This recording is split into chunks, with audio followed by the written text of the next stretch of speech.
Congolaises et Congolais, chers compatriotes, je voudrais, avant toute chose, remercier l'Éternel Dieu pour toutes ses bénédictions. Permettez-moi ensuite de m'incliner devant la mémoire de nos compatriotes et de tous ceux qui ont perdu leur vie suite aux activités criminelles de groupes armés, internes et externes, et surtout l'étendue du territoire national, notamment à Ituri, au Nord Kivu et à Kwamut. Je renouvelle mes condoléances aux familles éplorées et à la nation tout entière. Je n'ai pas manqué dans mes prières quotidiennes de penser à nos regrettés disparus et à leurs familles. Aucun de Congolais, ni toute autre personne vivant dans notre pays ne devrait payer de sa vie du fait de l'incapacité des autorités établies à protéger les citoyens et leurs biens. Chers compatriotes, la vie de nos concitoyens ne peut être sacrifiée sur l'autel des intérêts égoïstes. C'est ici pour moi l'occasion d'honorer la mémoire des victimes de la barbarie et des injustices, parmi lesquelles notre regretté frère et camarade de Rez-Mémoire, Chérimain Okende, dont le corps est toujours gardé depuis bientôt 4 mois entre les mains de la justice, sans aucune explication, prolongeant ainsi une douleur inacceptable ressentie par sa famille et ses proches. Mes pensées vont également à tous nos compatriotes qui croupissent injustement en prison pour des raisons purement politiques. Chers compatriotes, s'agissant du processus électoral en cours, le pays le plus peuplé d'Afrique centrale, la République démocratique du Congo, ira aux urnes le 20 décembre prochain pour élire son 6e président, ainsi que le représentant du peuple à plusieurs niveaux. Ce processus se déroule dans un contexte de conflit armé persistant dans la partie est du pays et suscite également beaucoup d'inquiétudes sur plusieurs plans.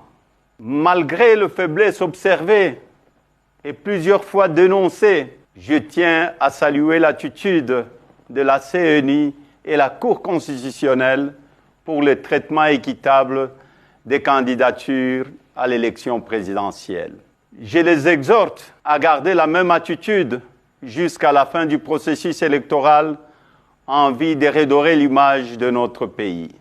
Chers compatriotes, le temps est arrivé de mettre un terme à l'insécurité et aux tueries surtout dans la partie est de notre République, de répartir équitablement les richesses du pays et de dissiper la misère de la population, de mettre fin à la gabegie financière, au détournement, à la corruption et au tribalisme, de couper court à l'instrumentalisation de la justice, de doter la République d'une administration efficace, d'une armée républicaine, professionnelle et dissuasive et d'une police au service des citoyens, de restaurer l'autorité de l'État, d'améliorer les conditions socio-économiques des Congolais. Je suis convaincu que notre détermination de sortir de ces conditions de vie qui se dégradent continuellement va conforter notre énergie, notre sens de responsabilité et notre maturité pour mettre fin à la gouvernance chaotique qui nous est imposée. Bref, il est temps de rendre la dignité aux Congolaises et aux Congolais.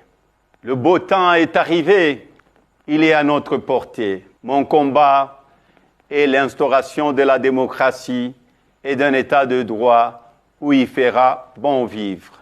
S'inspirant de certains enseignements de nos illustres disparus, je citais Joseph Kasavubu, le président Joseph Désiré Mobutu, le président Laurent Désiré Kabila et le premier ministre Patrice Emery Lumumba. Je soutiendrai qu'il est temps d'écrire ensemble notre propre histoire une histoire de gloire, de dignité et non d'injustice. Ils nous ont appris notamment à privilégier l'intégrité et l'honnêteté, l'unité, la concorde et la cohésion nationale, la dignité du peuple congolais, l'autoprise en charge du peuple et le combat pour la liberté. Chers compatriotes, j'aimerais féliciter les autres candidats à l'élection présidentielle pour la sélection de leur candidature et leur rappeler que nous sommes tous filles et fils de ces pays. Nous ne sommes pas des ennemis, mais simplement des adversaires politiques. Les élections ne peuvent et ne doivent pas être à la base des divisions, mais plutôt à la confirmation de notre maturité politique en tant que filles et fils d'une même nation. J'en appelle donc à la cohésion et à l'unité nationale, si chèrement acquises et qui sont mises à mal par des antivaleurs, notamment le tribalisme et le népotisme.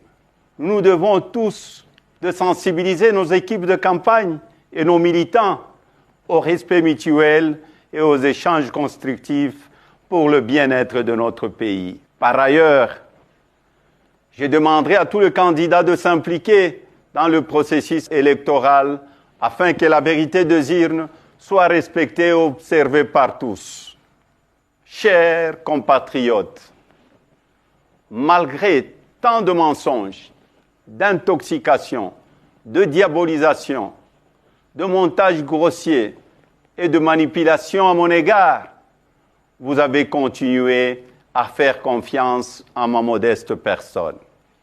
En dépit des intimidations, de menaces et de turbulences de tout genre, vous n'avez pas baissé le bras et vous avez milité avec détermination pour que la CENI et la Cour constitutionnelle travaillent dans le strict respect de nos lois lors de l'analyse et du traitement de dossiers de candidats à l'élection présidentielle.